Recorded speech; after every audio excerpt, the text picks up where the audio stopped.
연주쌤의 거꾸로 기술 과정 합리적인 소비 생활 편입니다. 학습 목표부터 볼까요? 학습 목표. 네, 소비자 정보라고 하는 것과 소비자 정보의 원천이 뭔지 설명하도록 하겠습니다. 자, 그 다음에 구매 의사 결정 과정에 대해서 공부함으로써 합리적인 소비 생활을 우리가 공부해 보도록 하죠. 자, 먼저 소비자 정보라고 하는 용어부터 정리하고 갈게요. 자, 소비자가 상품이나 서비스를 구매하고 사용하는 사람이죠.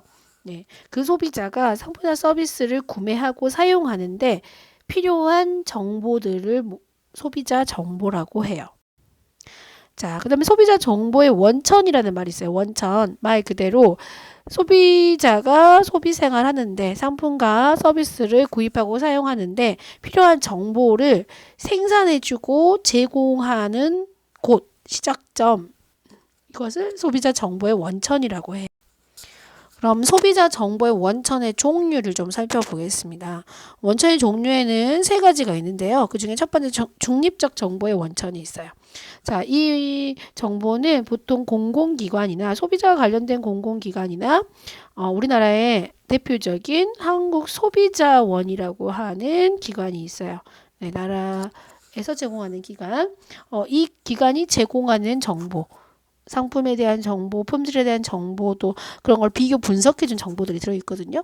자, 이 정보의 장점은 사실에 근거하다 보니까 객관적인 사실에 근거하다 보니까 신뢰도가 좋다라는 장점이 있죠.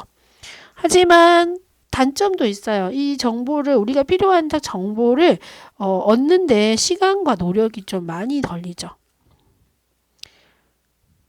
자, 이런 단점이 있고요. 자, 두 번째로 상업적 정보의 원천이에요. 상업적 정보는 판매자가 제공하는 정보예요. 그러니까 우리가 보통 광고라든지 우리 가격 정보라든지 이런 것들이 여기 판매자가 제공하는 정보가 되겠죠. 그래서 상업적 정보라고 해요.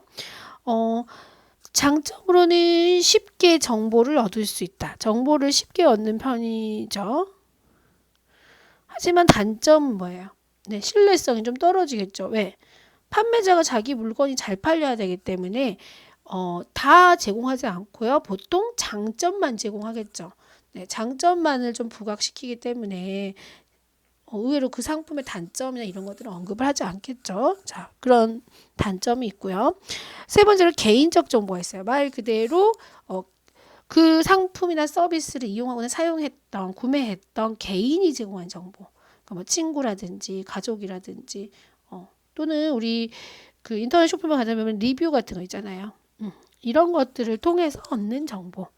자, 가장 쉽게 주변에서 쉽게 구할 수 있다. 가장 쉽게 구할 수 있는 거. 쉽게 구할 수 있다는 장점이 있지만 이건 전문적이지 않죠.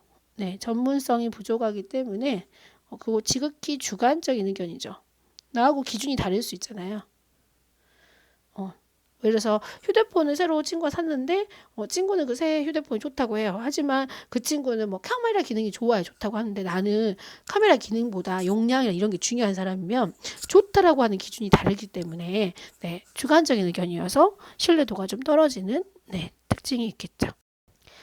자, 이렇게 소비자 정보를 얻었다면 이제 우리가 상품을 구매하거나 물건을 구매하거나 서비스를 구매하게 되겠죠. 하지만 우리가 적은 돈으로 좀 더 싼 적은 돈으로 또 내가 만족감을 최대로 이끌어야 되는 게 중요한 거니까 그래야지 합리적인 소비가 가능하니까 그 구매에 있어서 거치는 모든 의사결정 과정에 대해서 공부를 해볼게요. 자, 그런 걸 구매 의사결정 과정이라고 하고요.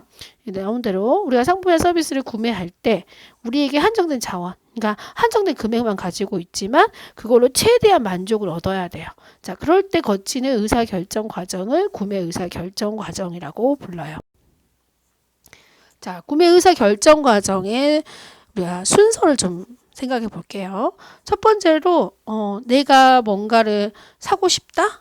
그다음에 꼭 이걸 사야 될 필요가 있다를 확인하는 단계인 문제인식 단계가 있어요.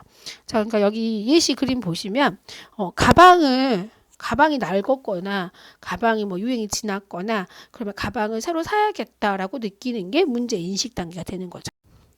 자, 두 번째로 이제 구매하고자 하는 상품이 생겼잖아요. 가방을 새로 사야겠다. 그랬을 때 거기에 해당하는 정보들을 수집하는 단계예요.